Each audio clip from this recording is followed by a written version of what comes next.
What they tell in American Sniper, the book, is not the whole story.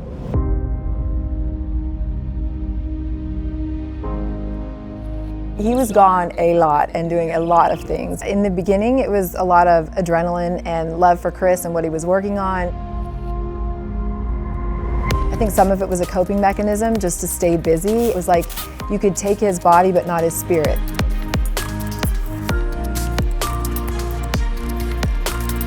The toll that it took on him, I also looked at him and thought, this is not good for you anymore either. Like it's killing you.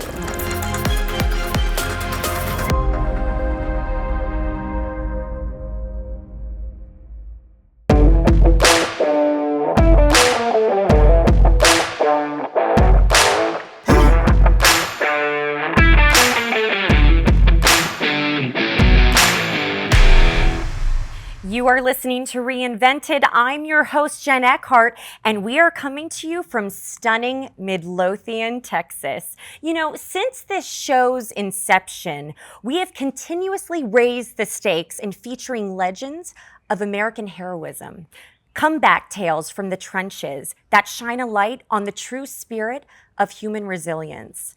My next guest is second to none in this category and has truly defined what it means to reinvent oneself in the aftermath of devastating loss and tragedy. Taya Kyle's marriage to U.S. Navy SEAL Chris Kyle was thrust into the public spotlight as it was revealed that he is not only a war hero, but is also the deadliest sniper in American history, with over 160 confirmed kills. Taya stood by her husband, Chris, the father to her children, as he heroically served 4 tours abroad in the Iraq War before his tragic death on February 2nd, 2013, that sent shockwaves throughout the nation. Their epic love story has been forever immortalized in the Academy Award-winning film American Sniper, directed by Clint Eastwood, with her husband, Chris, portrayed by actor Bradley Cooper. Taya's story is a chronicle of love, heartbreak, service, sacrifice, and faith that continues to inspire millions worldwide. And we are truly, truly honored to welcome Taya as our guest today. Taya Kyle, welcome to Reinvented. Thank you. Thank you for having me. Taya, I could have spent an hour, probably like 2 hours introing you. That barely scratched the surface of the amazing woman that you are. I'm just so excited to have you on the show, not just because of what your story has meant to me, but I know what your testimony will mean to my viewers and listeners. Your story, Taya, is one of overcoming. After Chris's death, you could have easily thrown in the towel, but you didn't. You did not fade into oblivion. In fact, you went on to become a renowned public speaker, a New York Times bestselling author, and you're on the precipice of releasing your 3rd book. I have to know, what is it that keeps you putting one foot in front of the other every day?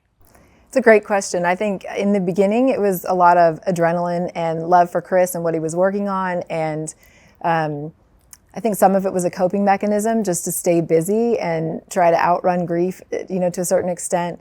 A lot of it was just that he had so many good things going and I didn't want any of them to fall. It was like you could take his body but not his spirit. There was something in that kind of drive. And in time, I think it's just become a lot of different things. Like the name of your show is so interesting, Reinvented, because I feel like I've reinvented a number of times.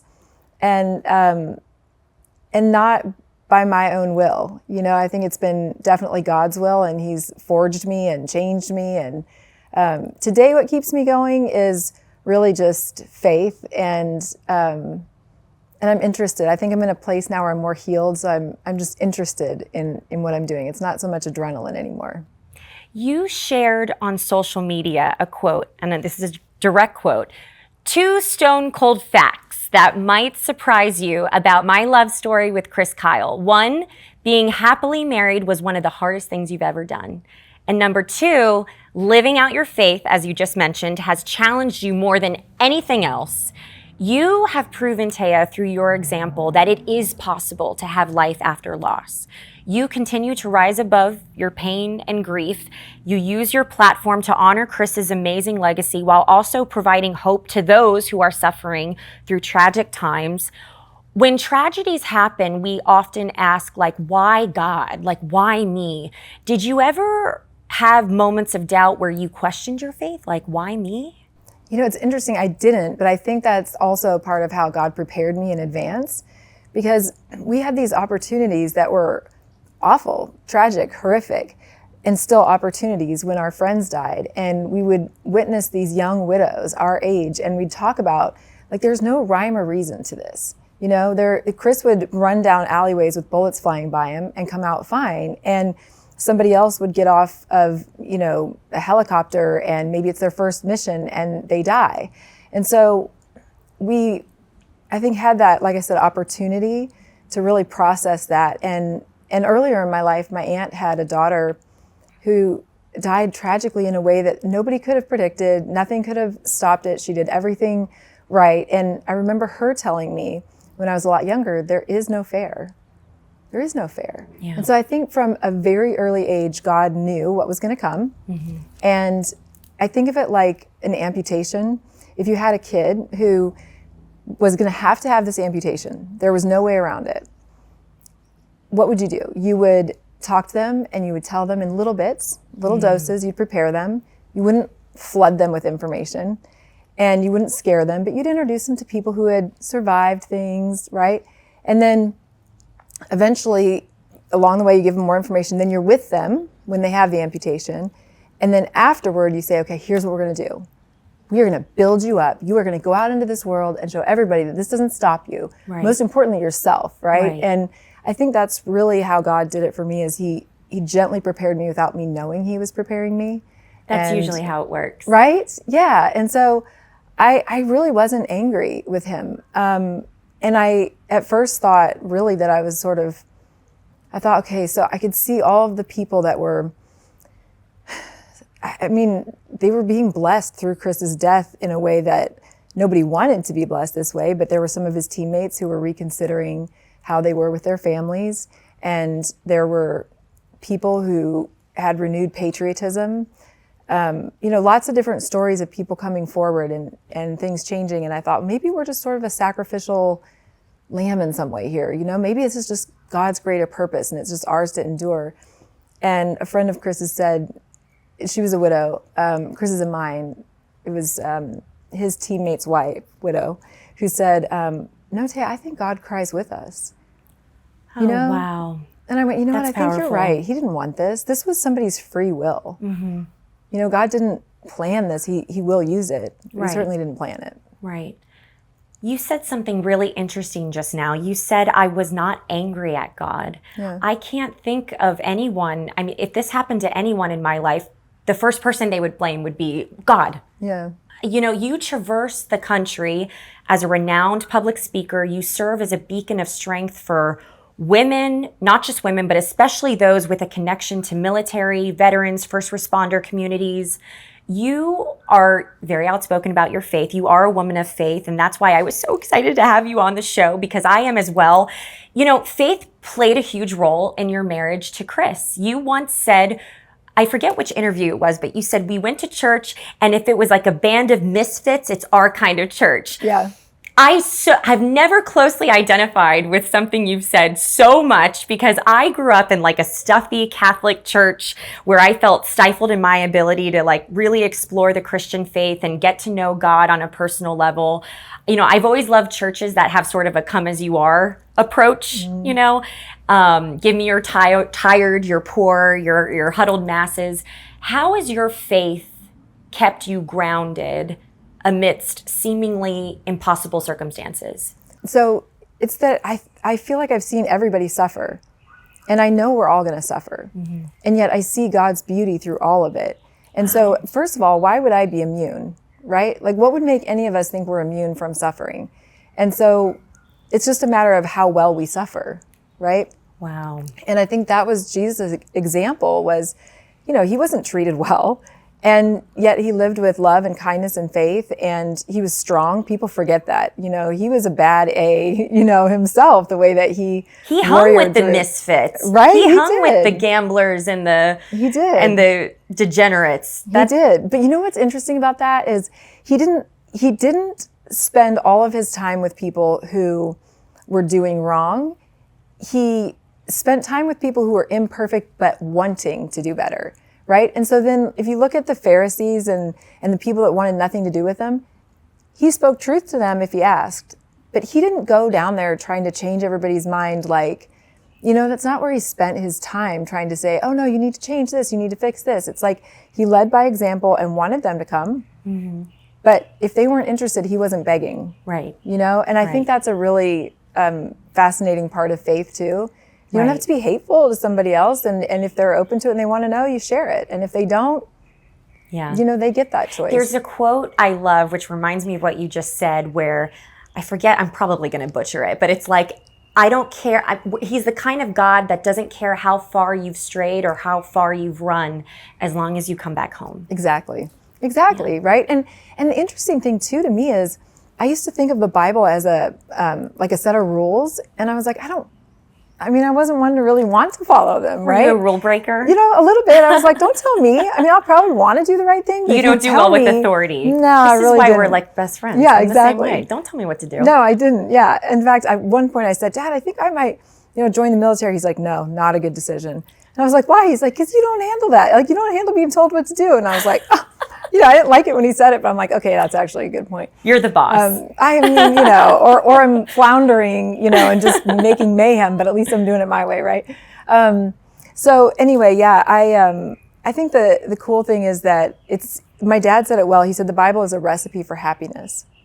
Oh, I love that. Right? It's your great choice way to approach the Bible, instead of it being this like intimidating thing that's a set of rules to abide by. That's not attractive to me, right? No. But what it really is a love letter from God saying, if you want this life to go well, here's how human beings are. Here's human nature. Here are the dangers. And like, I think of it, if you have, if I have a child I love and somebody tells me I'm dying, maybe I want to write a love letter and tell them everything I won't be there to tell them. Right. Even though God is here, it's nice to have it in writing. Right. And so I think of it as that love letter. And I've been fascinated that, there are a lot of things that I would have wanted revenge for, Sure.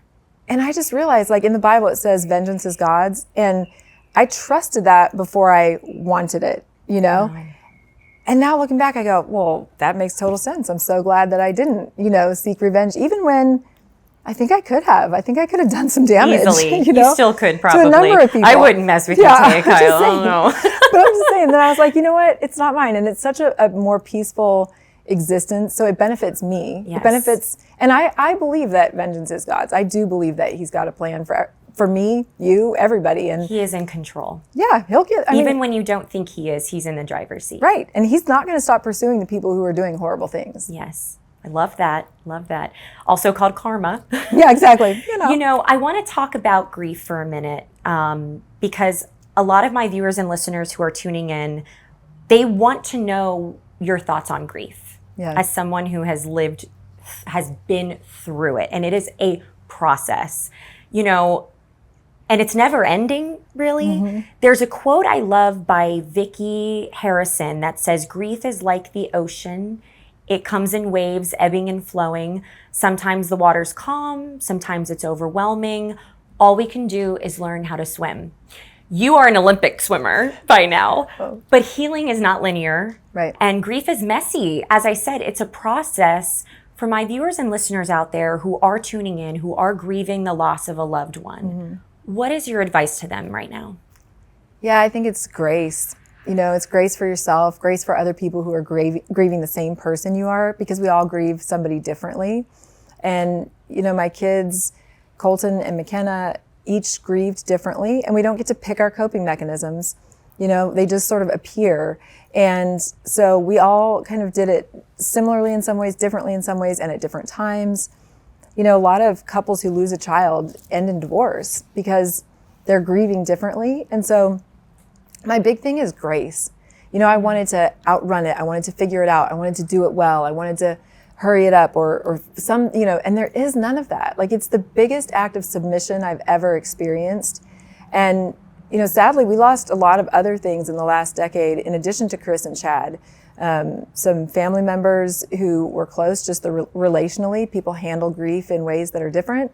And so there were separations where I wouldn't have wanted them. And just a lot of different things. Like, loss has almost been like a bit of a theme for a decade for us. Yeah. And it gets better, because every single time we get stronger, and every single time we go, you know what? It's not really about what we have. It's like everything's on loan. Relationships are on loan. Wow. And the people, the animals. So like, just cherish it while you have it, but it was never going to last forever, probably. We're living on borrowed time. Tomorrow's not guaranteed. Right. Neither is the next day. And neither are your relationships or your people, or you can try to do everything right, and it's not a guarantee that it works. You can try to come to somebody with kindness and love. It's no guarantee that it works. I want to peel back the layers of your marriage to Chris, because I want to know, what kind of guy he was. I know the Chris from the movie American Sniper, and from textbooks, and from what people, talking heads, say on TV. But, we look at your late husband, Chris Kyle, as this heroic, larger-than-life, big bear-like figure portrayed by Bradley Cooper in the film American Sniper. But movies don't always tell the full story. As someone who was married to the legend himself, tell us about the everyday Chris that people may not know about. He was so fun and so youthful, and he was like, people who knew him and watched the movie said he always had a twinkle in his eye. And that wasn't in the movie because that wasn't the parts of his life that we were showing in the movie. Right. But he had a contagious laugh. Just an incredible person, very fun. And even the times when he was in trauma and he was having a hard time, I feel like we were very blessed to have laughter. I knew I could make him laugh. And that was from day one. And I loved hearing his laugh. So there was an added benefit there. And he was very, very loving. We have our foundation, the Taya and Chris Kyle family, Service Marriage Strong, shameless plug, but it also applies here. Oh, we're getting there. We're getting to your foundation. I figured you would. But the reason it's there is because I felt like Chris and I were a complete match, made in heaven, literally. Like, it blew me away that God created this person that would be so perfect for me, but not in a way that I would have thought or imagined. Right. And, he said the most romantic things to me. He was so kind. And, when we first met, it would be like, a hand on my back, babe, I don't want to argue, what can I do? Or all of this. And then service life came in, and it was like hit after hit. And we just were confused, and we didn't understand. We didn't have the tools, right? And so that's why the foundation exists, is to give people the tools, because by the grace of God, we got them over the years, little bit by little bit. But if we had them all in the beginning, or anywhere along the way, we could have had such an easier time managing it. Mm-hmm. And there's so many things that I miss about him. And yet his legacy does live on with the kids and me. I mean, it is a lot of fun. Yeah. When we tell stories about him or remember things about him, or, like, he wasn't going to wear sunscreen, it didn't matter. And he never wore sunscreen. Oh, no. Like, sometimes. But I mean, it had to be like, in the beach, in the sun, but I'd be like, babe, your neck, like, you don't want to. He's like, it's fine. And I think Listen, he's the toughest of the tough. He was a Navy SEAL. Right. You don't need no sunscreen. Mm-hmm. I will say this, though. After he got out of the military, he went fishing, like, out in the ocean, on a flat boat. And he was putting on sunscreen time and time again, but his legs were, he was always wearing pants, so they were super white. He got, like, second-degree burns all the way down. I mean, we had to, like, change bandages and do that. So, so he would in those situations, but even then it wasn't enough. So my point being that there's that part of him that I really loved, because it taught me how to let go and just say, you know what, you do get to be your own person. And it is not, I don't have to, like, nurture and mother hen you. And he ate Whataburger and stuff. And I was like, how Which much is do a we big eat so deal much? here in Texas. In Texas, See, it in New is. York, it's all about Shake Shack. It's all Okay, about yes, Shake Shack. yes. In Texas, it's Whataburger. Yes, And then on the Whataburger. West Coast, it's In-N-Out. In-N-Out. Yeah. Yes. Yeah, exactly. So, and I look back and I go, I'm glad he did, and I after he was killed, I thought, why do I worry so much about all the organic and all this and that? And so my kids and I jokingly refer to some of our years after he died as the tubby years, because I was like, fine, and we were traveling, everybody wanted to spoil us. What's another bucket of chicken? Fine, right? I'm glad Dad had Whataburger. We could die tomorrow, right. Let's eat. And so we're back to our healthy eating now. But that's good, because there is such a thing as stress eating, which I've been known to do. And Chris would polish up, like you get him Laffy Taffies, like a big, and he'd be sitting there like playing video games or something, and I'd come down and like a pile of wrappers and the bag's gone. Of Laffy Taffy. Yeah, I'd be like, babe, like you, and he's like, just right. like a shit-eating grin, it was really good. Or like bacon fat, Right. I mean, it was just like he was going to enjoy, or buttermilk pie. Have you ever heard of that? No. It's a total cowboy thing. Till just now. Yeah, it's a total cowboy thing. And he used to eat it on the ranches, and so he loved it. Well, he became lactose intolerant. And, but every once in a while, somebody, me, my mom, somebody would make him a buttermilk pie. The man would eat it and then get completely sick. One time I called him and I was like, he said, oh my gosh, I had buttermilk pie and like my stomach is killing me. I was like, really? Yeah, I at least like half, 3/4. He's like, I spent the night in the bathroom in the fetal position. Oh like my goodness. right? And I was like, well, are you glad you did it? And he's like, yeah, I'm probably going to finish it this morning. I'm like, what? Who does that, right? And he was like, I love hearing this because, like I said, we have this vision of Chris Kyle in our minds, and we don't think of Chris in the fetal position after eating buttermilk pie. No. Thank you for shining a light on that. He was so goofy, and I loved that about you guys. You are pro butt grab. Yeah. You're all about the butt grab. I love that. I follow you on social media. Yeah, awesome. You said that Chris knew the butt grab would keep your marriage fun and youthful. I love that so much. Was there anything about him that like frustrated you, or maybe vice versa? Oh yeah. I mean, there were. It's so easy to romanticize, somebody after death or whatever. But like one of the things he would do, like, and I laugh with the kids about it today, but I'd walk in front of his truck, maybe you're going to go get the mail or something. So like, somebody's driving and they pause. And he would honk the horn almost every time. And I would jump out of my skin and I'd be like, scare you. Yeah. And I'd be like, dude, like I'm literally going to lose my hearing over this. Like, why is this still funny? And he's in the truck thinking it's hilarious. I'm like, it's very funny. It's funny. Yeah. And I'm like, why is this still funny? It's traumatizing, but funny. Yeah. I get it. I got him back. Trust me. Oh yeah, I got him back.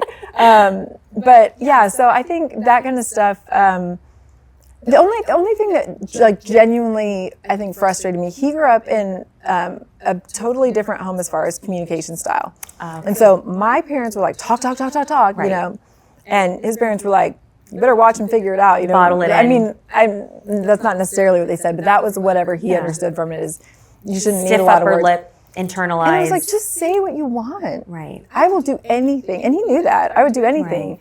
Right. And so, just little things like I found out, we'd have people over for his birthday or something, and then he wasn't very happy. This was on, I think it was his second to last birthday, and we always had a group together. And so I was like, hey, what do you want to do? And he's like, just, whatever. And okay, well, should I get all the April birthdays together and we'll go out to dinner, and then I'll make a party at the house? And he's like, yeah, that's fine, whatever. And I'm like, well, does that sound good? Sure, whatever.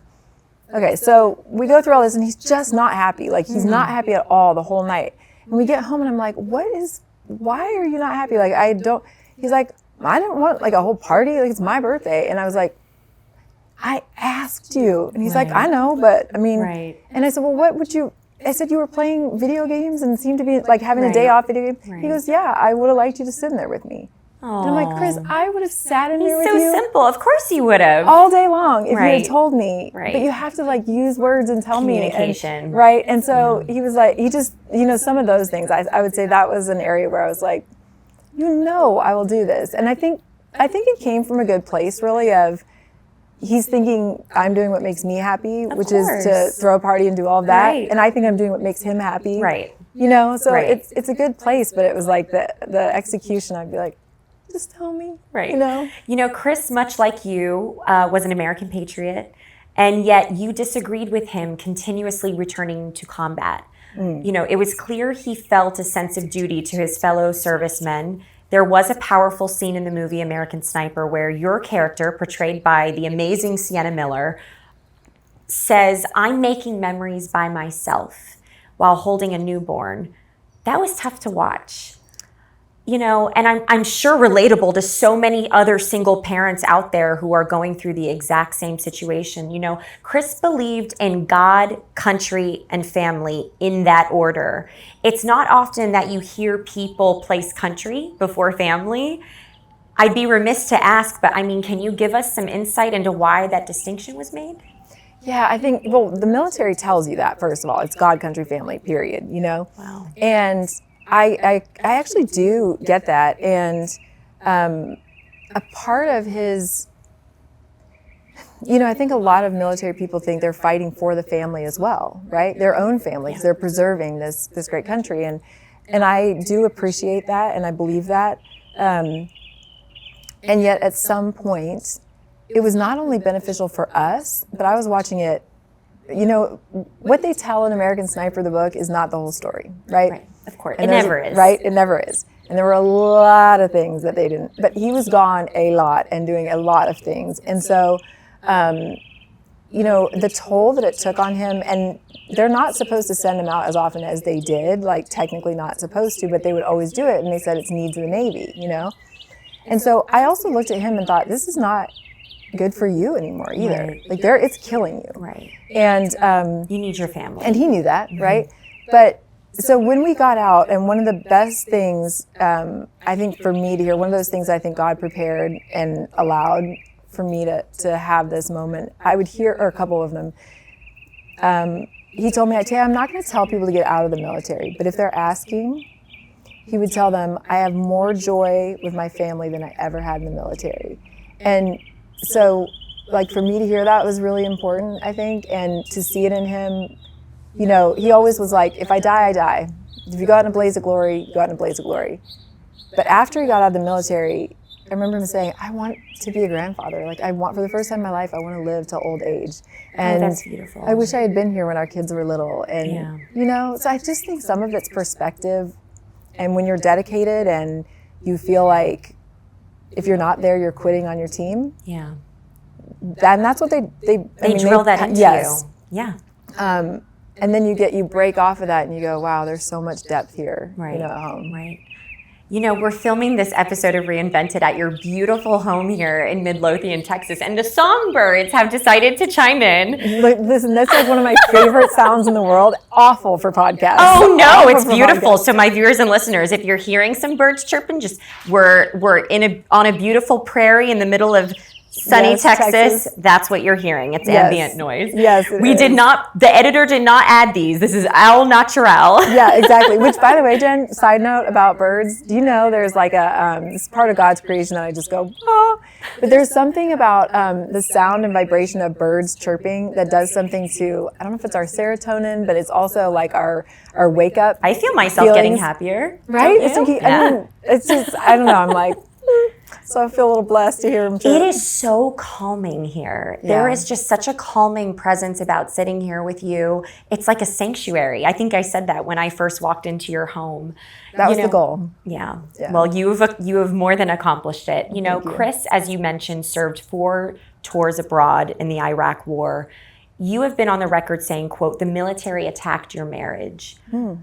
How did war change Chris, and how did it change you? You know, it is a fascinating thing to me to see all these warrior men and women. Like I said, we work with them in the foundation, first responders and military. And I've heard it said where the job is almost like a mistress. And when the mistress calls, they answer. And there's no denying her, and there's no getting rid of her, right? And she demands the love, the attention, the split holidays, the split time, you know, all of this stuff. And it was I think beyond that. Part of it's I want to call it a little bit of brainwashing, you know, part of it's that, I don't know a better word, there probably is a much better word, but the mantras and the things that they need you to believe so that you'll die for them. I get that. But yeah, it's not healthy for family that, you know, nothing is predictable. You can't rely on anything. There's trauma, and it did, like you said, it changed Chris. I remember when we got engaged and I was asking my dad, he said, I love Chris. He said, my only concern is he's most likely going to war, and war changes people. And I was like, not this guy. Like, this guy is who he is. There's no changing him. Like, Chris shows up, you know, you saw him like in interviews after his book came out, and he's got a dip in and, you know, his jeans on, and like, he is who he is. But Chris and I were reflecting on that before he was killed, and he was like, man, your dad was right. And I was like, yeah. So you know, he had a shorter fuse about things, which is normal. So did I, right? Because you get adrenaline fatigue over time, both the spouse and the service member. And that does a lot of things to the service member's body, like drops in testosterone, increase in cortisol. You stop usually naturally producing like norepinephrine, serotonin, dopamine, because your body's in fight or flight. And it wants to be efficient, so it shuts down all the happy chemicals. And so those things were hard. I think it was the hardest things for him were feeling like he would be letting someone down. You know, that him getting out meant he was letting someone down. And it was really beautiful to see him start to realize that he still was serving. It's part of who he was. Like, when we'd have storms, he'd call a buddy that lived here, and they'd go like look for people that needed their trees, you know, chopped so they could get out of their driveway. And he has a servant's heart. So it's like, you're always going to serve. You know, it's just going to be in different ways. And it doesn't, when you change the way you serve, it doesn't mean that what you did is any less important. Like, that song has been sung, and it still like reverberates, and it still matters, and it still causes ripples, and, you know. Did him being away for so long force you to just gain this newfound independence? Did you have 100%. Yeah, you know, when we were first married, I don't think I realized, I felt like I was pretty independent. How codependent you were? I think it was less about codependent, but more, I think I had a vision that I didn't recognize that I really had about how the marriage was going to be, and how, well, at least when he was home, you know, we would do these things or do the normal family things, or like, you know, my dad mowed the lawn and this and that, and it was like, no, he's tired. He's not doing that, you know?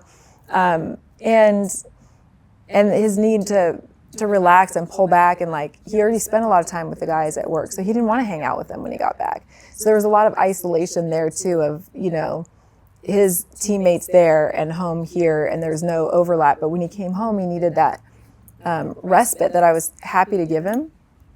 But you know, it was different over time. I mean, I think there were times where we thought, you know, what's happening to you, and what's happening to you? And so I'm changing as a mother, and a woman. And you're doing a lot on your own as a mother. Yeah, and he's changing as a warrior and as a man.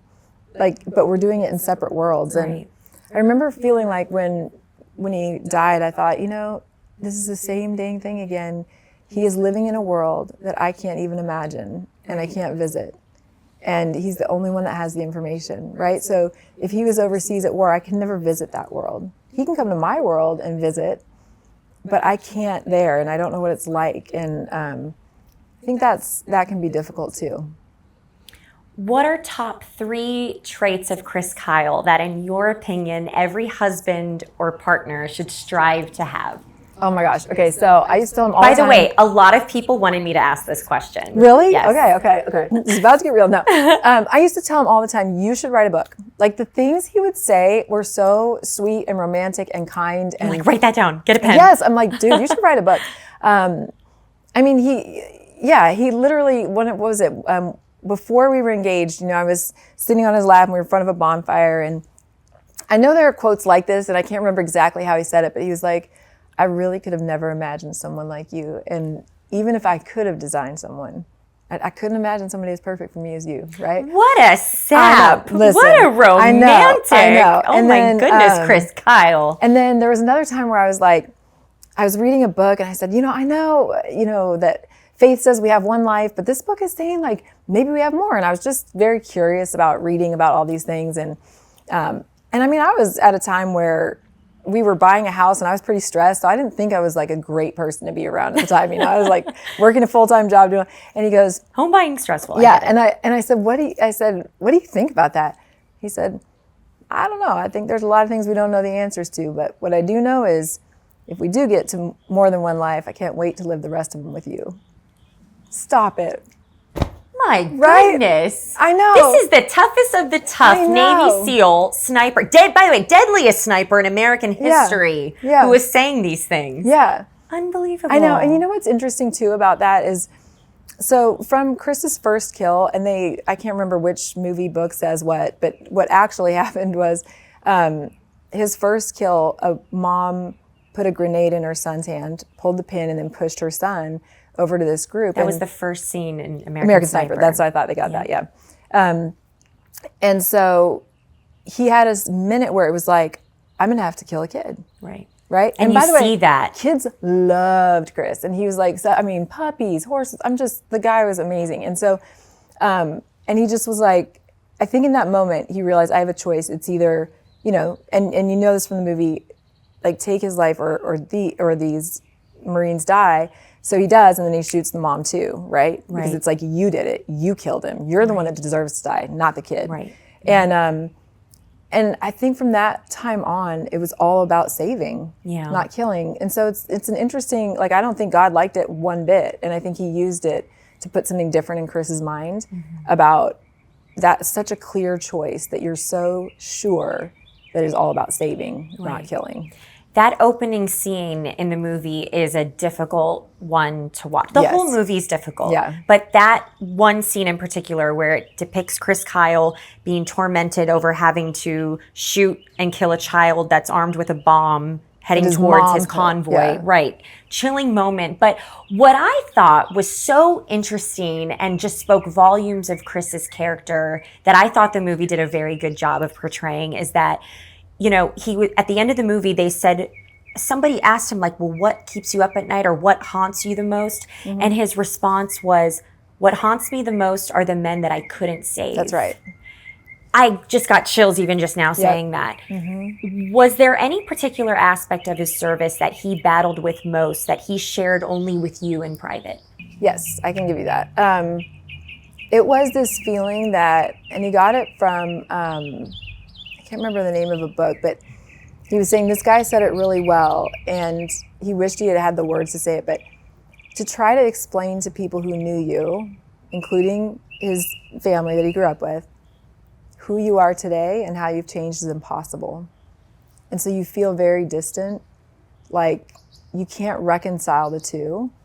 And so because I lived with him and, experienced it with him and talked to him every day when he was gone, I think there was obviously we got confused sometimes too, but we had a different incentive to work it out. And the rest of the people, it's almost like you try to give them the part of you that they knew before, but you can't give them all of who you are today. And it's an interesting, it's a really interesting thing for a lot of people to try to compartmentalize. Right. And also why, again, with the foundation, we have people, they're in groups of men and groups of women that are not in the same work groups, so they can vulnerably share. But that community, to be understood without having to explain everything, but also without being in the same exact work group, so you can be raw and just you, is huge. Is there any aspect of your marriage that was depicted in the film, the critically acclaimed film, American Sniper, that you wish was shown? Yeah, it was interesting because when my son watched it for the first time, my son and daughter, and how long ago was that? It was maybe a year and a half ago or two with Bradley. He wanted to see it for the first time with them with too. Bradley Cooper. Yeah, and so it was an interesting, very powerful thing. But at the end of the movie, my son said, "I did not like that character, like you in the movie. That is not who you are, and that's not how I see you." And I was like, "Oh, that's interesting, right?" And because I didn't really pay too much attention to it. But I think what was missing, like when I was talking to him a little bit more about it, is they did a great job, by the way, and Sienna Miller knocked it out of the park. It's wonderful. They had to have very complex things in a very short period of time, right? And so like in one of the scenes it says like, oh, you kind of sold me out back there, like with the But that's so not how it happened. And like Chris and I had multiple conversations. There was another really interesting thing that happened that got him to realize it. And I was like, hey, do you want to maybe see someone, a doctor? Yeah. Do you want to make the appointment? Do you want me to? Yeah, maybe you could, so I don't have to call and explain. Okay. And do you want me to go with you? You want me to stay here? No, I'd like you to go. Okay. And then, what, should I be quiet in there or should I not? Because I used to do pharmaceutical sales and he said, how about I'll do the talking until if I give you the nod, then you talk. And I said, okay. So the doctor comes in and she says, so what are you here for? And he just looked at me and gave me the nod, right? And so like, that's a very different thing than somebody selling something. So I think my son, Colton, was like, and I'm probably not as much like, it just didn't have the playful side, I think, as much, or the nurturing side. I think you saw it a little at the end, which I loved. I loved it. That was so good. Because it humanized you guys. Yes. It's like, okay, you're not this war-torn yes. couple. You are in love yes. and playful and yes. young and alive. Yeah. How did you, if at all, help Bradley Cooper prepare to play your husband, the American hero? So that's a fascinating question because no. So I talked with Jason Hall, the screenwriter, probably hundreds of hours before. So the rough draft of the movie was turned in the day before Chris was killed. And then Jason came out for the funeral and Jason and I just started talking all the time. He's got an incredible wife who was so patient because I was juggling so many things. We might talk at like 1 a.m. till 3 or whenever I had time that I could squeeze it in. And so then Clint Eastwood and Bradley came out to Midlothian and they looked at our house. And I remember I went to pick them up. They stayed at like the Holiday Inn. No. And, yeah. Wait a second. Hold on. Yeah, that's breaking real. news. Clint Eastwood and Bradley Cooper stayed at a Holiday Inn. Yeah. I just have to let that sink in for a second. In Waxahachie, Texas. Wow. Yeah, because we didn't have a lot of land. A lot of land out here. Yeah. We've grown up now, so we actually have a hotel in town now, but we did not then. But I remember I picked him up the next morning and Bradley came down first and he got in the car and I just started crying. And I was like, I don't know how to explain. Like, there's so much to Chris. There's impossible for me to try to explain. Like, there's so much. And like, you guys are leaving. And this was before they started filming. Yes. And I'm like, you guys are leaving like this afternoon and I haven't even gotten any. And he was just like, it's okay. He said, I am here to feel what I feel, to be in your house, to like experience him this way. But you don't have to tell me everything. Like, I'm gonna get it. I'm gonna feel it. It'll happen. Like, it's not about what you have to, you don't have to verbally tell me everything. And so that really helped. And then, I didn't even go on the set at all. Wow. Yeah. Wow. Yeah. In fact, I have kind of a good story for you. Do you want this? Yes. Do you have time for that? This is a podcast. We got all the time in the world. Well, I don't know. I mean, I'm a talker and I'm like, you're going to be like out of time. We're good. But there was because they said it's really hard, I guess, to have the real people on set when you're playing them. I kind of get that. Maybe there's a psychological component to it, like you're, you know, performing for them and not so much. You gotta just be them, not. Of course, and you don't want them watching, going, "That's not it." That's what I hear. So, or I'm obnoxious and they didn't want me there. One of the two. One of the two. You are an angel. So, you are not obnoxious. Well, I don't know. So anyway, Bradley called and said, "Hey, we would love to have you here for the last day of filming. We think it could be really poetic and beautiful, and the cast would love it." He just called you up. And told you this. Wow. But I said, okay, well, when is it? And he said, this is the day. And I said, I can't make it. And he's like, why? And I was like, okay, so Colton, my son, you have laundry to do, or he was in second grade. Okay. And each classroom had a spelling bee. Okay. And the winner of the spelling bee then the winner of each class went to the grade level competition, and he won his class, and it was his grade level competition. I was like, I'm not missing it. Sweet and boy. Oh my goodness. I think Bradley was like, wait a second. So you didn't go to the set of American Sniper on the last day of filming because your son had a spelling bee? The championship spelling bee, let's be clear. And who won? Colton. That's amazing. So what a testament to who you are as a mom and as a person. I don't think a lot of women would choose a spelling bee over hanging with Bradley Cooper on set. They're so kind and good, and I feel really blessed that we continue to, stay in touch. But when you told did you tell Bradley that I'm missing it because of a spelling bee? bee? I said Colton has he won his class and it's like the grade level. What was his reaction? He goes, wait, really? And I said, yeah. He's like, oh. I don't think they hear that often in Hollywood. And he was like, oh gosh, it would be really special and we'd love to have you. And I was like, I can't. Aww. And he's like, okay, all right, Wow. So I sent him a picture when he won too. I was like, look at the kid. Evidence. Yeah, I'm like, look who won, he won. That's so sweet. Yeah. In the film, when you two first met at a bar, was that historically? That was okay. Yeah. Chris Kyle came right out and told you that he was a Navy SEAL, and that was a deal breaker for you. The movie even depicted you saying, I'll never marry a SEAL. Yes. Why were you so self-assured in that stance? So what's funny is that, by the way, Chris didn't come out and say it. I had to drag it out of him. I was like, what do you do for a living? Oh, so the movie got that wrong. But they don't have time. And it's not that interesting to hear how I got him to say it, He was very funny. You had to dig it out of him. I did. Yeah, he told me he was he waxed dolphins, and he all kinds of stuff. What is waxing dolphins? Well, this is what he told me. He said the dolphins in captivity lose their natural ability to produce the wax they need to protect their skin. This is fascinating. And he goes, they lose that ability and they need it, and so I wax the dolphins. And I was he had you going? No. Oh, no. okay. I mean, I was drinking, but not that much. You knew he was bullshitting you. I was like, come on, man. Right. He goes, okay, I drive an ice cream truck. And I was like, okay, again. Right. And he tried to tell me that he worked for the bank and the ATM, the money machine on the corner.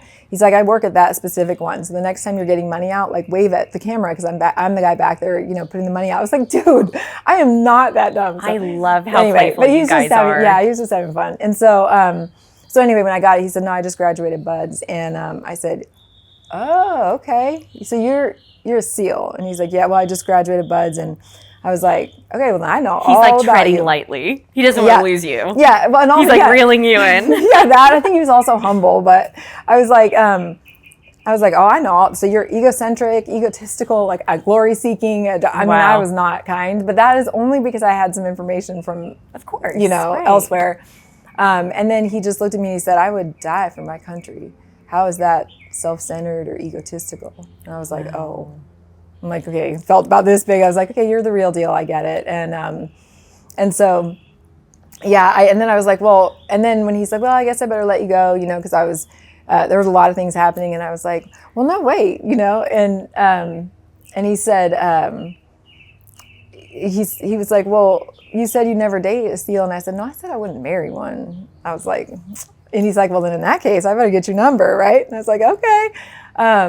So yeah, and then he held my hair back while I puked that night. That was going to be my next question. Yeah. There is a scene where you run out of the bar and you guys had just met and you puke your guts up. Yes. I mean, hell of a way to break the ice there. Just get all the gross stuff out of the way. Stuff. I know. But what's cool? This is one of the things I loved about him too that night.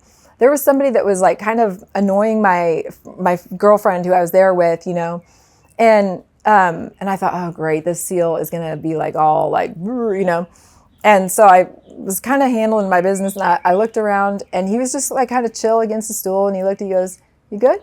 And I said, yeah. And he goes, all right, let me know if not.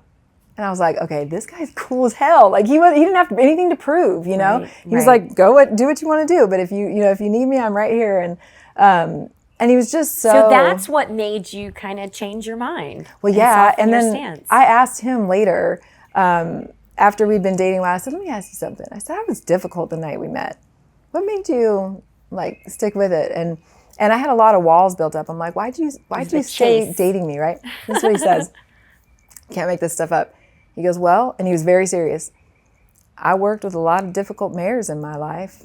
And I know if you just hang on and ride it out, eventually they'll come around. And I was like, you literally just compared me to a horse. And I also love that. How is that romantic and sweet? But I was like, okay, that's funny. I swooned. Right? I swooned. I know. Yeah. I'm who does it? But he was dead serious. That was just funny. The way he thought. I'm like, you are so funny.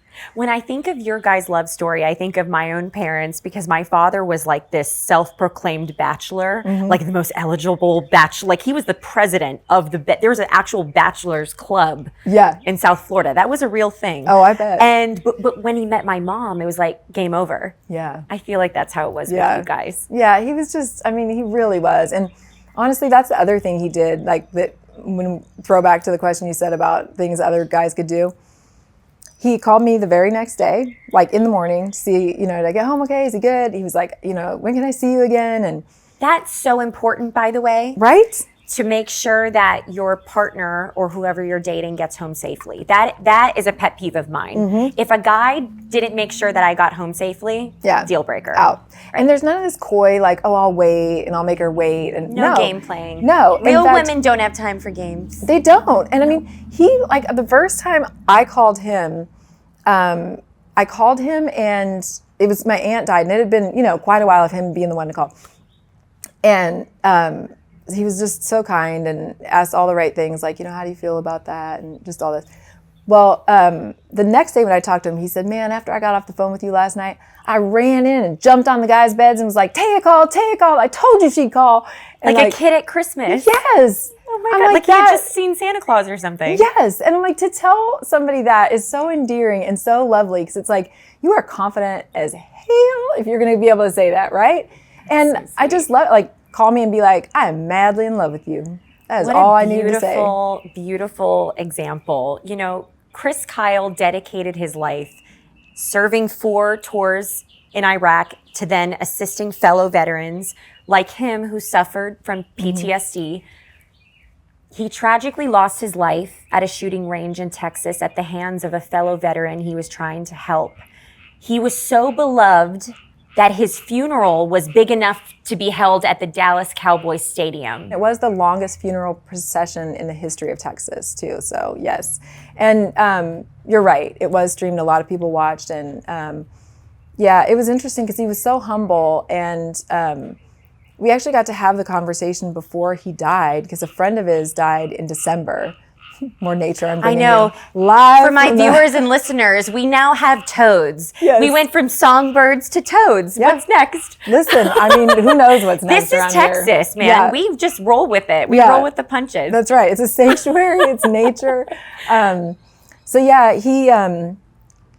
well, I guess you'd want like a small funeral, or if you died. And he said, I'm dead, right? And I said, yeah. And he goes, I don't care, then you could blow it out, And I was like, that's so good that he told me that. Wait, you guys were just casually talking about funerals? Yeah, well, because we had so many friends die, that was one thing. But then in December, he had a friend die in Dallas that he knew through some corporate work, and a young guy, amazing guy. And we were coming back from that funeral and kind of talking, and it was December, I think, before he was killed, a month and a week later. And I said, well, you want to be buried in Arlington National Cemetery if something happened to you? And he said, I used to think that. And he said, but really, I'm gone. Wherever you and the kids would want me is where I'd want to be. Thank God he said that, because now he's buried in Austin State Cemetery, and it's close. And, if I hadn't had that conversation, there were some things I wouldn't have known, and it was almost like God. Totally. God orchestrated that conversation to happen. At the right time. Not only that, we had a financial planner. The first time we ever met with a financial planner, I think, but certainly the first one in Texas, come to our house 2 weeks before Chris was killed. And we were sitting at the table with him, and Chris said, because we were giving away all the money for American Sniper, because Chris wanted to be clear that he wasn't doing it for himself and it wasn't about him. And so I'm totally supportive of that. And in December, though, we decided instead of giving it to 2 families, we'd spread it out, right? So anyway, and there are a lot of reasons for that, but he said, Matthew, to the financial planner, if anything ever happens to me, my family is now the family of the fallen, and the money goes to my kids and Taya. And I said, no, we decided we're going to give it away, and nothing's going to happen to you. And he said, Matthew, and I was like, Chris, and he did not hardly ever do this to me. I don't know if he ever did it before. He goes, Taya, and he goes, Matthew, if anything ever, and Matthew pulled out a legal pad and started writing. I go, why are you writing? He's like, you just never know. You got to document these things. And I was like, wow. Whoa, right? It's just, there's so many things I feel like God did. And he also let us end on a really high note. We had such a great, that last month was just amazing, so. You said he's buried in Austin nearby. Yeah. How often do you go visit him? I really believe that he's everywhere and not there. And He could be the songbirds. right? Yeah, the toad, the frog, right? Yeah, so I struggled a little bit in the beginning with like, the first time I went there after the funeral, we were on Patriot tour, and there was somebody assigned to me, and I said, this is going to sound weird, but I want to go to the cemetery in the morning before it opens. And they told me that I could do that, go after hours or before. And I said, I want you to make sure no one's watching, because I already knew like what I was feeling. And so he's like, okay. And I brought a hand towel from the hotel. And I went in and I just laid on top of his grave and like put the towel down like for my head. And I just put on Randy Travis's Whisper My Name in my headphones. And I just like sobbed, because I was like, this is as close as I'll ever be to him again, laying on this ground, you know?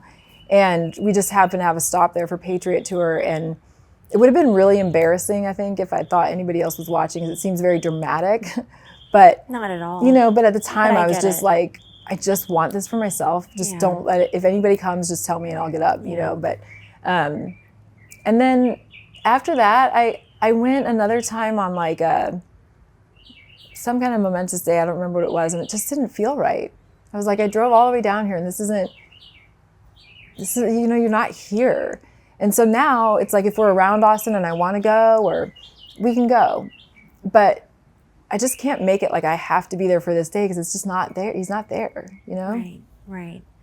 Is it difficult for you when you do go, or do you find that it gets easier the more you visit? I think it gets easier the more you're there. Do you have conversations with him?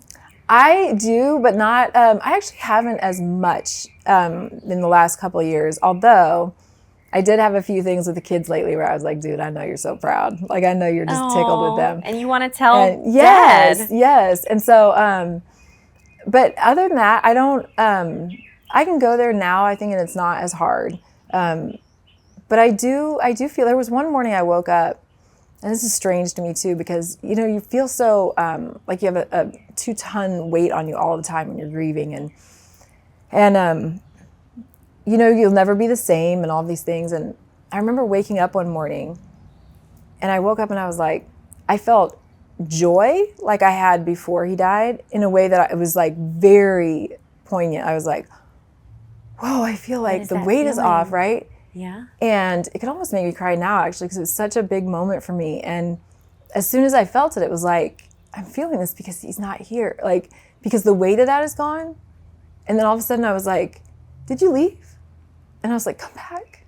Like, I'd rather have the weight than feel like you left. And the weight did come back. And I felt really goofy about that, you know? Because I'm like, why would I want this weight? Right. Like, I'm going to see him again in eternity. Why wouldn't I just take the gift of, and I think, I really do think this, whether it's true or not, I think what he did is he gave me a slower release, you know? Like, I think he's still, I feel him, but it's like, I think he said, like, I'm right here, and then he was like, okay, I'm going to go a little bit further, right? And now I think it's like, I'm going to be there, but this isn't healthy for you, you know? So I feel like we are in a good place now, where I'm like, I feel you, I'm cool with it, I know where you are, you know where I am, and, you know, I feel like he checks in, and I tell him things now and then. He's at peace. I know see, that's the thing, right? You know they're having a great time. But I think he was trying to help me in the grieving process. Have more peace. Like, hey, if I get farther away, you're going to be better. It's okay to be happy. Yes. Like, you can laugh. Yes. And he's like, if I'm too close, you're going to be right, like wanting something that I'm not here. You got to go. And I was like, I'm not ready for that yet. So, but I genuinely feel happy these days. I really do. And I think, like I said, I think it's a good balance for me. I feel, I sometimes feel like I do feel like there's overall maybe something, but I feel a lot more joyful than I used to feel, I guess. And I really enjoy the moments. And thank you so much for sharing this. It's so important for people to hear this. Yeah. Because so many people out there are hurting. Yeah. There's so much loss and so much pain in this world. And as I said at the start of this interview, healing is not linear, and it's a messy, messy, messy process. It is, and, yeah. you know, they look at you now as Taya Kyle, you know, New York Times bestselling author, renowned speaker, but like, you know, you went through it, Yeah. and you're still going through it to some degree, but Yeah. it does get easier. So It does. thank you for shining a light on that. No, of course. Yeah, I do want people to have hope because it does. And I remember somebody in the beginning telling me, it was actually a widow friend of mine, and she was like, there will be a day where this feels so far away. And that made me ugly cry because I was like, I don't want it to feel like it's so far, you know, away. But at the same time, like, you know, it is good. So I think that the hope comes from, it just does. It just does. Like, you know, it does. It gets better. It's like the Winnie the Pooh quote. Oh, I love forget Winnie. You know what I'm... No, but I love Winnie the Pooh. Do you know what the quote I'm about to say? No. It's how lucky I am to have something or someone that's so hard to say like goodbye to. Yes. Oh, Winnie the Pooh's the best. And that's just like a warm blanket feeling. And it really is Chris. It is Chris Kyle. Yeah. You know, I want to shift gears a little to veteran trauma. You know, an estimate of over, I think it's 15 servicemen and women commit suicide in the USA daily. That is a sobering statistic. I want to hear from Taya Kyle, because I know a lot of people out there, including myself, value your opinion. Has our country failed our men and women in uniform? I mean, yes, 100%. But I don't know that there's an easy solution. But, well, I do. Actually, I do think I have the easiest solution. With all respect to the VA, enough. Get them private insurance just like any corporation does and let them find the medical care that they need. End of story. It is awful to try to get. And I know some people, like I know somebody right now who's in a veteran in a drug rehab program up in Michigan, and it's like one of the top 5, and it's an amazing program for them. It's not the case everywhere, but you know, so I know there are success stories, but so the Army did a study showing 80% of service suicides are relationship related. Yeah. And so by that, it's not the fault of the person that's in the relationship, but it's so much of why we exist at the foundation, the TACF, because if you are going through trauma and you have one safe place at home, you have one place, you just need that to work. Right. And if that's not working, that needs to be your refuge, your place of peace. And yet it's so hard. They need the right tools. Right. And I've talked to congressmen about this, and I thought I was making headway. Like, we need to fund, you know, the marriage stuff that we're doing. Baylor University studies it, and it's so good. They had another statistician study it to make sure that the results were as good as they are. Because the service people will show up and do the work. They just need the right tools. Right. But the Congress people I talked to said, well, what are we doing on base? Let's do it. No, the military can't provide it. It can't. It has to be privately done. They have to have some space between the job and their mental health, right? And they have to have access to healthcare that they don't have to jump through all these rings of, you know, bureaucracy. It's a crap show to get an appointment. Yep. All your files, all your record. It's such a disaster. I can't even tell you, like, even trying to call to get an appointment changed, and it's a mess. I'm witnessing now what my own grandfather, who also is a veteran, what the VA is doing to him. And it's things have got to change. It's tragic. Taya Kyle for president. Oh gosh. Oh, politics is the worst. It's the worst. It's so funny. They say no one ever decent runs for politics, but like it's true because we've seen too much. It's too corrupt. Yeah, exactly. We've seen the swamp. We know what goes on. Yeah. You know, the severe PTSD struggles that our heroes deal with when coming home from combat is no secret. You know, we talk about these issues a lot here on Reinvented, whether combat related, sexual assault related. You mentioned addiction. I myself am actually diagnosed with complex post-traumatic stress disorder as a survivor of sexual assault. Yep. What are your thoughts on, you know, obviously things need to change, but what specifically needs to change to ensure that our heroes are getting the help that we owe them? Well, honestly, I really don't think that it's going to change until we go to private healthcare. I just don't. I don't think the VA is good at it. I think the bureaucracy and the, you know, writing this drug and that drug and it, but as you know, and thank you for sharing that with your own trauma, the things that really help with trauma are, it has to be individualized, right? That's not a huge. one size fits all. No, it's not a one size fits all. There's accelerated resolution therapy that works with eye movements. There's EMDR that works with it. There's color therapy that's fascinating. There's, acupuncture.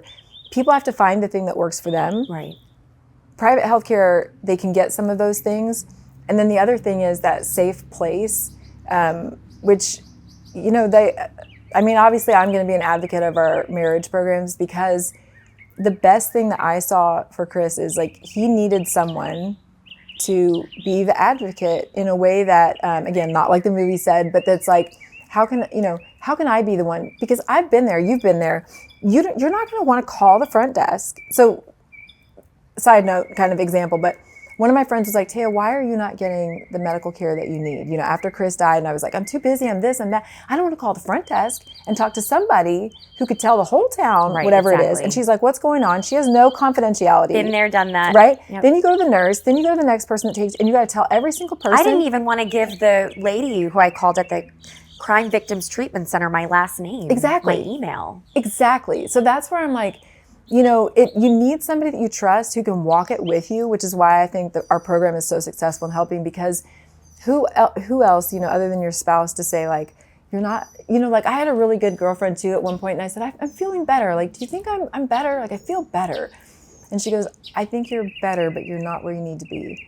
And I was like, you need somebody. And she was somebody I talked to probably like 7 times a day at that time. That's an honest friend. Right? Yeah. And that's what you need with a spouse. And you need somebody, not everybody has a friend they're talking to 7 times a day, like I was her. But, she was a champion to walk that with me. But like you said, it would have been a lot easier for you if you had somebody who said, you know what, Jen, you want me to make the call? Like, how can I support? You want to try this?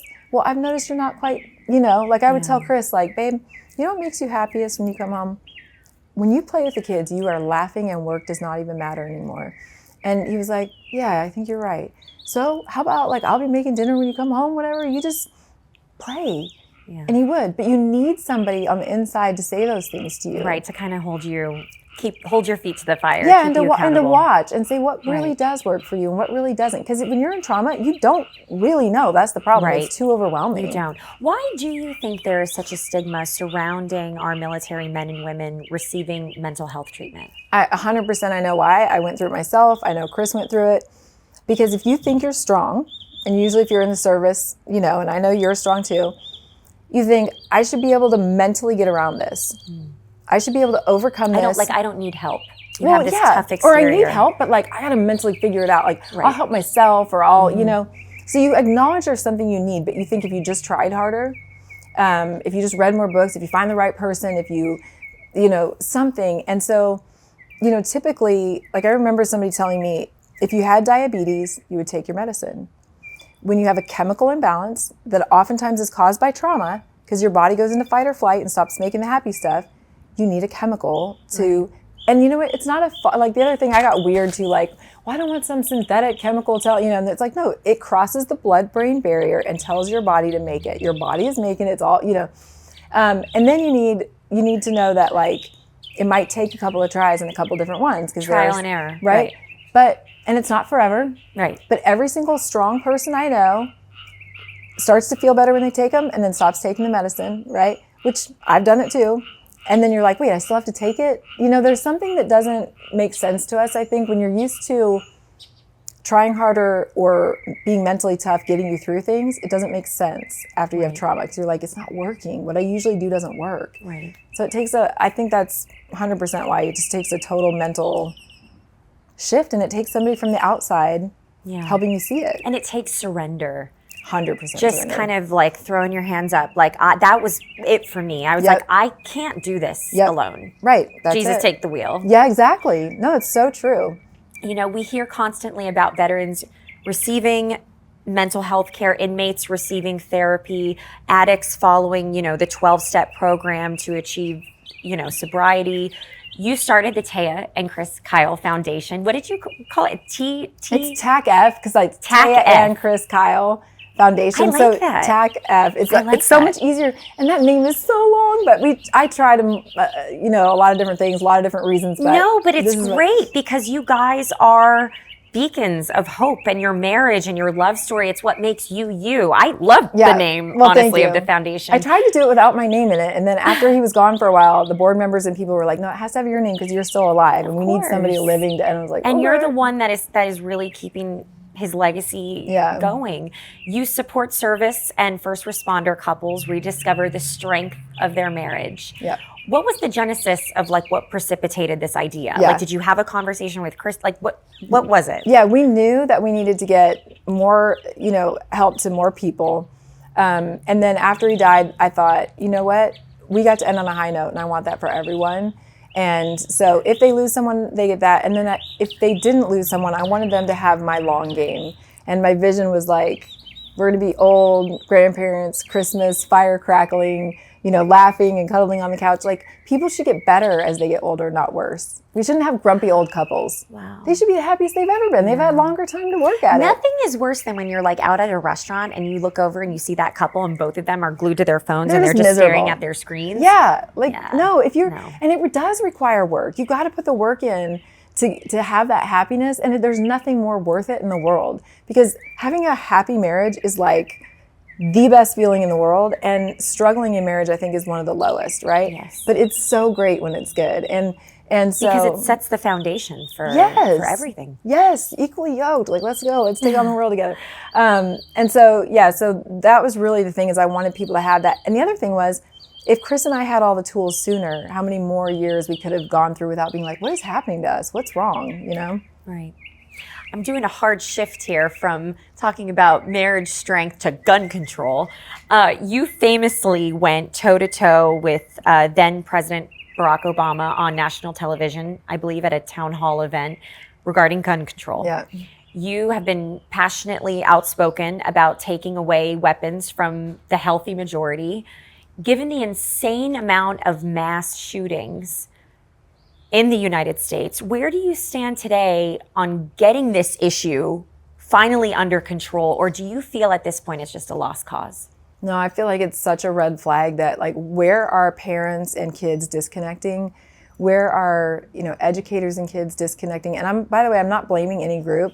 I'm saying there's a problem if we are all so disconnected from each other that we're not noticing somebody really needs help, right? And it's easy to get, how many parents, I'm guilty sometimes too, on the phone, busy, doing this, talking while you're in the car. Like, it used to be, right? Not to sound ancient, but like, if you were in the car with your parents, you were probably talking to them, right? Yeah. And their parent wasn't on the phone. I'm a child of the 90s. Right? I can say that. Yeah. Yeah, I talk to my parents. Yeah, and parents weren't on the phone with somebody else, Right. and they weren't running to this game and that game. Everyone's so distracted. So distracted. So I think we're losing connection, and when that happens, you don't notice somebody else who's really going off the path, right? And so, it takes, it takes all of us to watch out for each other, love each other, show up for each other. Yeah. Like, even welfare and all those things, it's like the government gives a check. It's not a human being in your community saying, hey, you're struggling, let's help you. Like, these are the things that I think it's all about human connection. If there was a Taya and Chris Kyle gun control bill signed into law, which I love the sound of that, what would it look like? I have no idea. I really don't. I haven't thought about it, I guess, enough to think what it would look like, because I think the issue is the heart of man, right? I believe if it's not guns, it's something else. But when somebody wants to kill somebody else and wants to kill multiple people, wants to kill innocent people, we have a heart problem. Yes. And so that's why I don't know that it's that. And nobody wants to hear that, because it's not a simple answer. Right. I think the reason why... And it's not a black and white It's not. issue. And gun control sounds... Like, the reason I think it sounds good is because we want it to stop.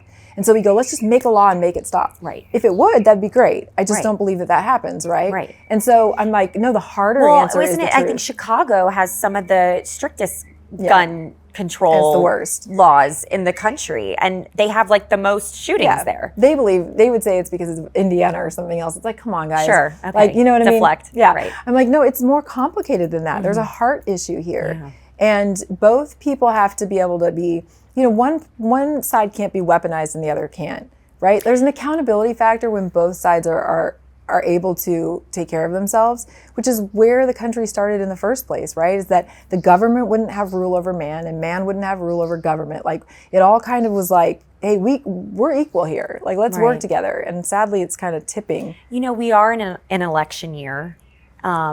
This issue, along with, abortion, I mean, you could go down the list, but gun control, I feel like is always politicized. Yeah. Always. Does that just drive you nuts?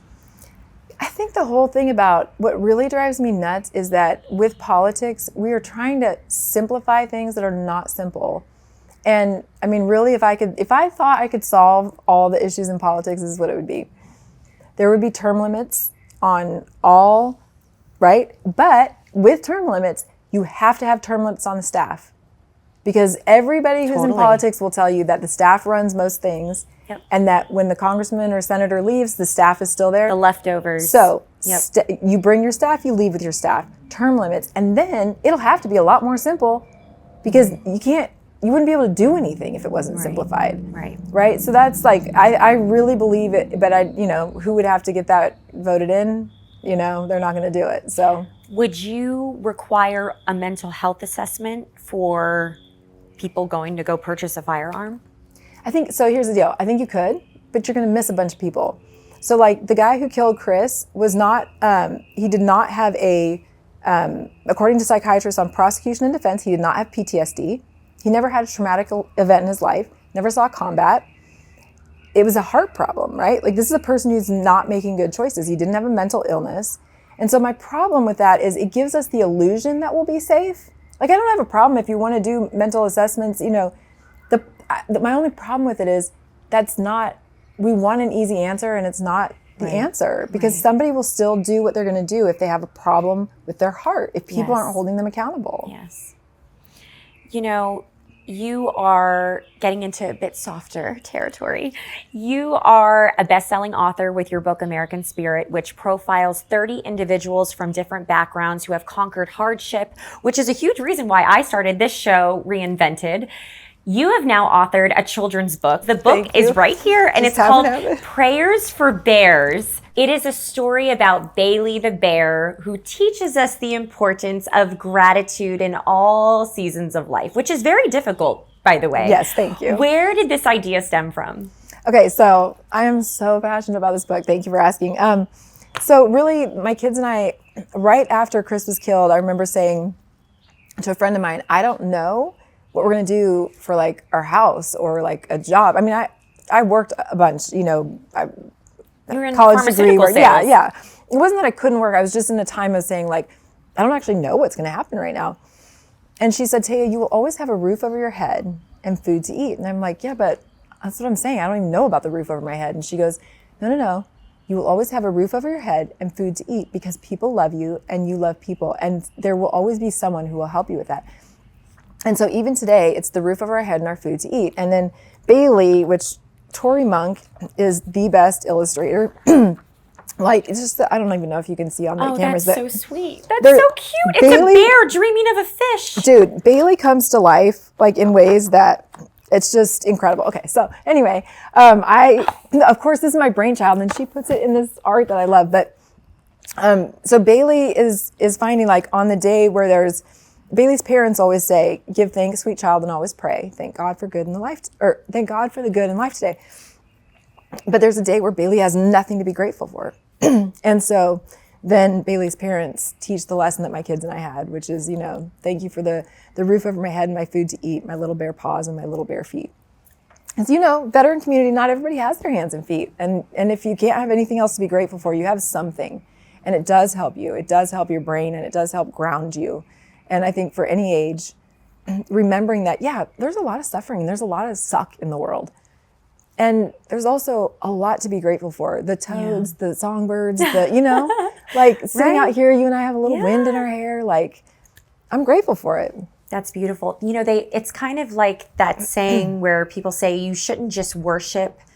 I think there's a song. Is it Casting Crowns? I'm probably going to butcher this, but it's like, I will praise you in the storm. Yes. Right? Yes. Meaning you shouldn't just praise God and go to church and pray when things are going good. Right. But also when they're going bad. Dude, that's when he shows up the most. I mean, like God has done so much that's absolutely undeniable now. And I don't know that I would have the faith that I have as strongly as I have without having experienced him through the worst of times and literally caring for me and my kids and showing up and in ways that are just undeniable and in putting good people in our lives too. You know, it just, it changes everything.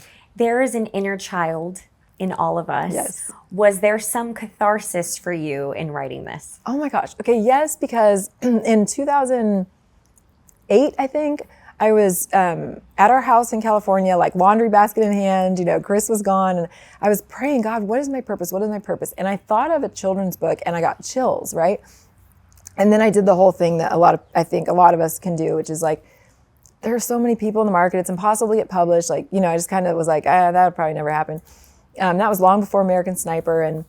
And so I loved reading to my kids. So this idea came to you before American Sniper? It Before did, but not this idea for Bailey specifically, Okay. but the children's book. Right. I've always been interested in like, what could I do? Aww. I loved reading to my kids. I would also like, when they would go to sleep, I'd rub their back and I'd say, give me a character and the name of the character and I'll tell you a story. So they would throw out like little characters and stuff and then I would make up stories. And it just excites me. You are a natural born storyteller. I mean, I heard you say that at the beginning of your podcast. I'm like, and plus kids, I have such a heart for them and building that foundation. You skipped Bradley Cooper's last day of filming to go to your kid's spelling bee. Well, there it is. There we have it. Yes. That's everything. I geek out over it. I think they're just the sweetest little, and they're not, you know, they struggle too. Right. And we forget that they're struggling. So why not try to give them all the tools, you know? What lessons do you hope children, parents, and maybe even future grandchildren of your own will take away from this book? I really hope it's that they see that there is something to be grateful for. And by the way, this is an important distinction.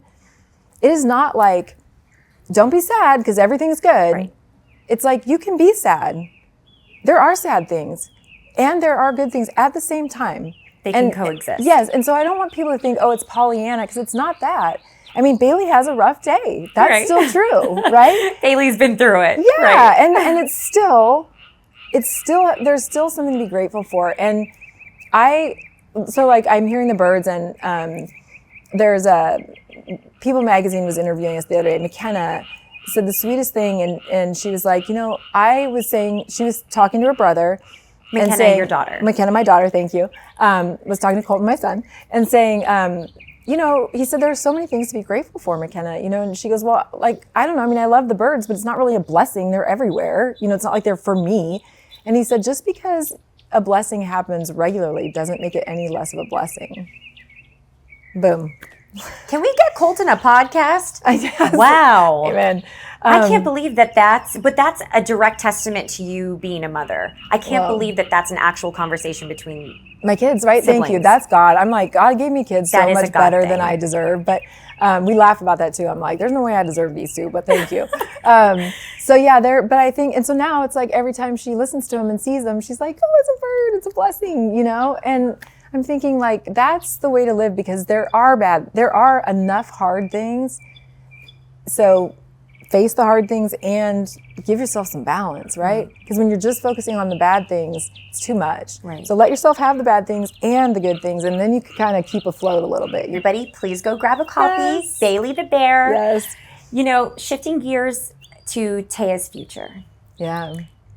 As badass and as resilient as Chris was, he certainly met his match in a wife, I think. Thank you. I am certain that he is so proud of your strength that you have shown to your children and the independent woman and beacon of hope that you have become for so many.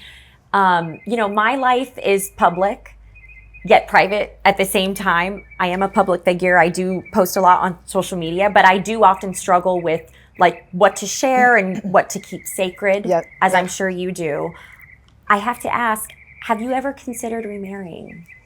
So it's a great question. I really don't know, because I was just talking to a widow 2 nights ago, and she's very new in it. And I was telling her, I literally had to get therapy at one point, because when people had asked me if I was going to be dating, I would feel nauseous. I would be like almost like dry heave, right? So I'm like, clearly there's an issue here that I need to talk about. And so I got some help with that. You were actually having a physical reaction. Yes. That's really and I'm interesting. Like, well, and I was telling that girlfriend that I talked to like 7 times a day, and she's like, you got nauseous. And I said, yeah, I felt like I was going to throw up. And she was like, well, to be fair, the thought of like dating today is that's true. I think it's enough to make anyone a little queasy. Yeah, no, that's actually a very good point. But she was the one that was like, yeah, I think that's an issue you need help with. And I was like, really? And she's like, yes. So anyway, I think at this point, I have no idea. I want to leave room for God. It seems like a strange concept to me. I can't imagine somebody I feel like it would have to be somebody I already knew because, right? But then if I already know them, like, right. It's probably not. And most of the time, like I would say 99% of the time, I feel like God's got me on this life, the rest of the journey, like on my own. And I could be wrong, but I mean, not because I'm not alone. Like I have the foundation, I have my kids, I have life, I have, I host a Bible study here with other women. And so I feel like it's really full. But you're open to it, perhaps, if the opportunity presents itself. Is that fair to say? It seems so foreign to me, but the only reason I'm going to say yes is because I think that I would be lacking in faith to say no. And sometimes I will do that, and I am trying to not do that. Like, it's not my decision. If I'm really giving up to God's will, then God's will be done. And if that's his will, then I want what his will is. I would have to have somebody that would be very, like, it could almost make me, like, right, very kind, very patient, and very, like, something, right? Like, I don't know what it would be, but just, like, enough to... Very Chris-like. In a way, but not what you would think, because I think they can't be Chris, but like in the way that Chris was like, I mean, he was patient, but like he was also just, I love you, like I'm into you, and and gosh, even if I say that, I don't know. I think, here's a good one, Jen, you'll like this. I had a friend of mine that somebody said, who could ever fill Chris's shoes? And my friend said, somebody would have to bring their own shoes. Oh. I just got chills. I know. And so I'm like, no, I don't think they have to be like Chris at all. I just think they have to be, I don't know what they have to be. I guess that's the problem. I couldn't even, I don't know, patient and kind, because I feel like it would take it's going to take me a little bit to, I would think it's going to take me a little bit to warm up to the idea. Yeah. But I have prayed before, like, God, just let me be open to your will. Give me the eyes to see. I don't want to have to be hit by with a tooth, like, pay attention, Taya, like, Right. But I can't imagine it. You were very critical of Chris being a Navy SEAL when you first met. Fast forward to today, you're now the mother of 2 grown children born to him. What would you say to your kids if they ever came to you and said, I want to join the military? Are you an idiot? No, I'm just kidding. No, I wouldn't say that. No. Totally kidding. Get it, totally kidding. No. Okay, so in all seriousness, it was very important for Chris and I both that our kids do what they feel called to do. And so when I asked Chris about it, he said, I wouldn't encourage it and I wouldn't stand in their way. Right? And he also said, I think I did enough. That's a very lawyer answer, by the way. Right? Like a non-answer. Right. But I think he was saying, like, he goes, I feel like I personally did enough that they don't have to for our family, you know? But then he also was saying, if that's what they're called to do. That toad is loud. And then the other thing is, I told my son, if that's something you want to do, then I will support it. I do not feel like the military treats their people well. It's not a life that I think is... you have to be willing to do all the giving. No matter what the military says, they do not give back. And I think there's a lot of bureaucracy and a lot of things that make it really difficult. I think some of the best guys that would always have Chris's back, you'll never hear from. Some of the very public guys are not at all what they seem, as far as it relates to Chris. And so I have a little bit of a chip on my shoulder about things being what they seem. Let me make an exception. David Goggins, Marcus Luttrell, awesome. So I don't want to We were just talking about David Goggins on the way over here. Yeah, he's awesome. I don't want to throw shade on everybody. But oh, please do. We're pro shade. We're pro butt grab and we're pro shade. Yeah, let's do it. Let's throw it. No, but so for that reason, I think you have to really be called. And if you're really called, then go do it. Yeah. But if you're not super called to do it, I do not think that it is a life where you are treated very well. And it's certainly hard on your marriage. Well, you've lived it. Yeah. Yeah. Yeah. But I do, like I said, if you're called, go for it. And I wouldn't stand in their way if they wanted to. That's beautiful, Taya. You know, it's said that unless you have the capacity to forgive, you can never find peace. Forgiveness is like a gift to yourself. Amen. It doesn't exonerate the other person from any wrongdoings, but what it does do is it lightens the weight that you carry around. You don't forgive because you are weak, you forgive because you are strong. Amen. I have to remind myself of that. You know, in the Christian faith, we are taught to forgive those who trespass against us. Yep. As an outspoken woman of faith, what are your thoughts on forgiveness?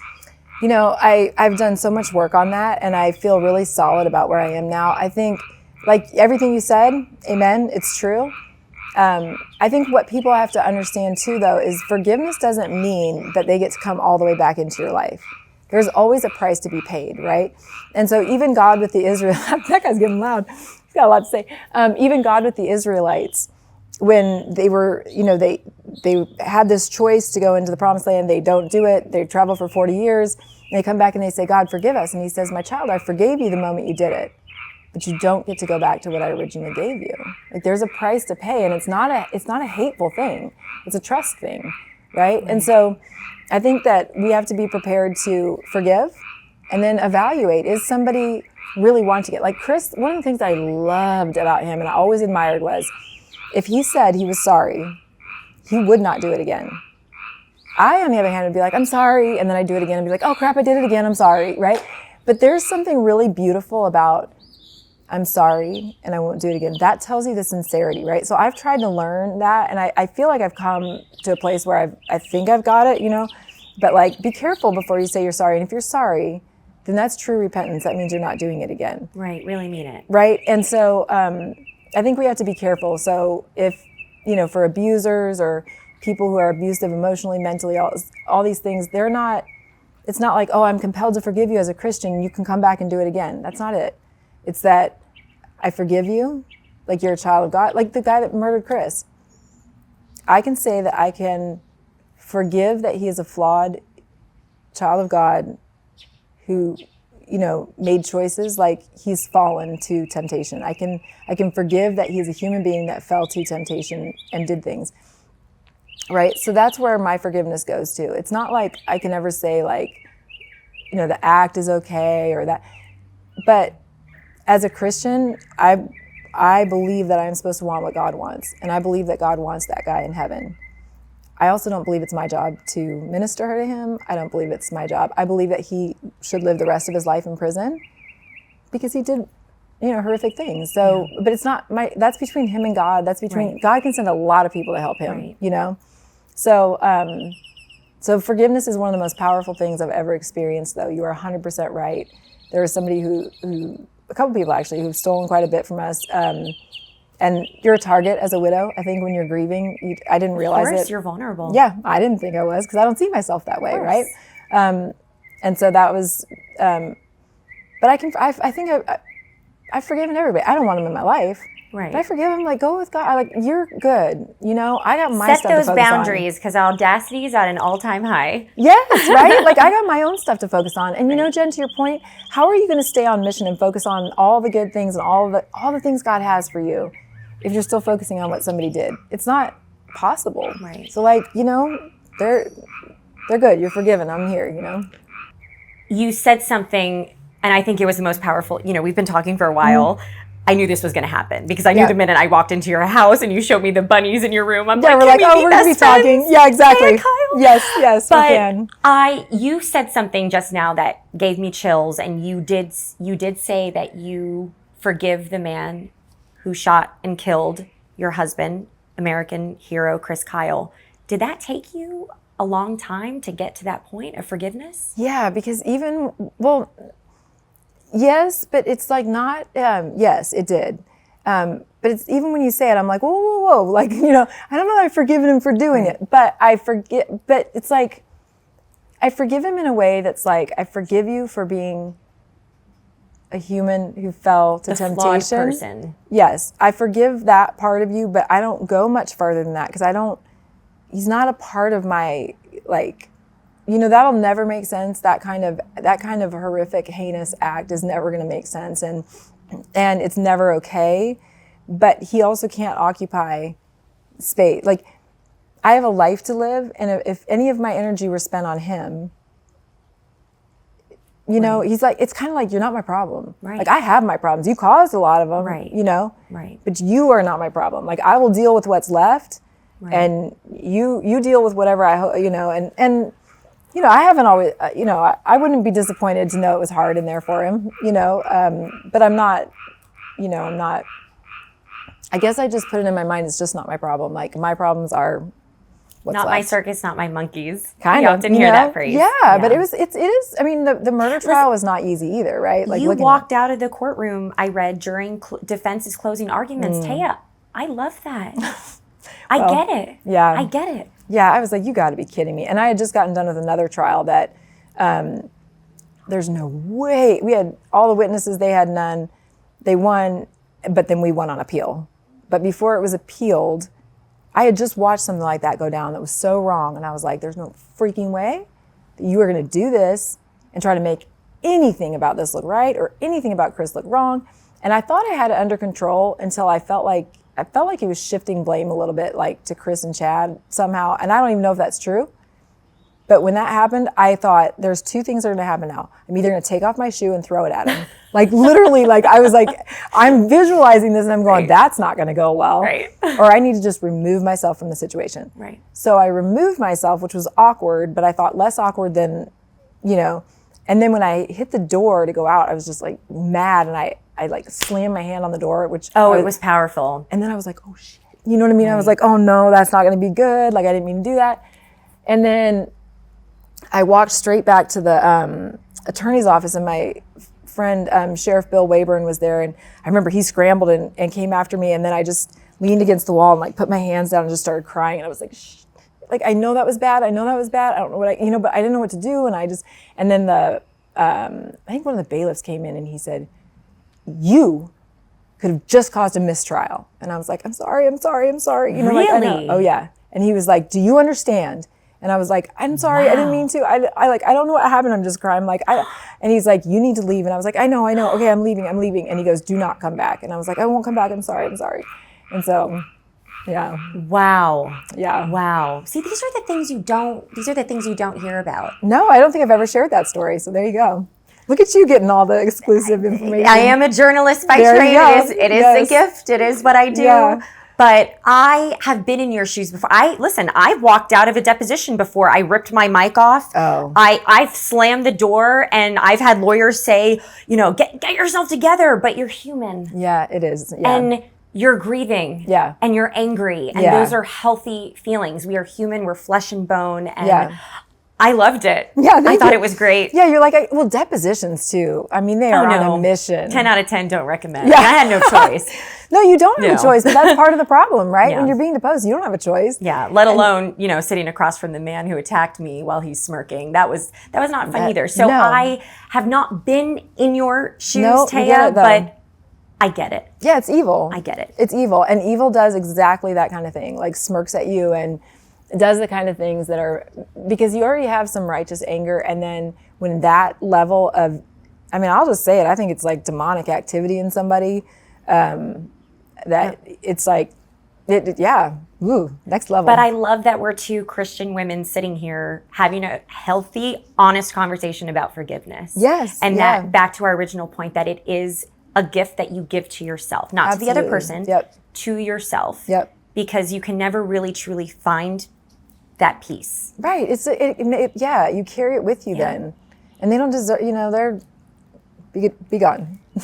Be gone, Toad. Yeah, exactly. Taya Kyle, you embody not just the idea of reinventing oneself, but you represent the American dream, the American spirit, and everything it means to be an American.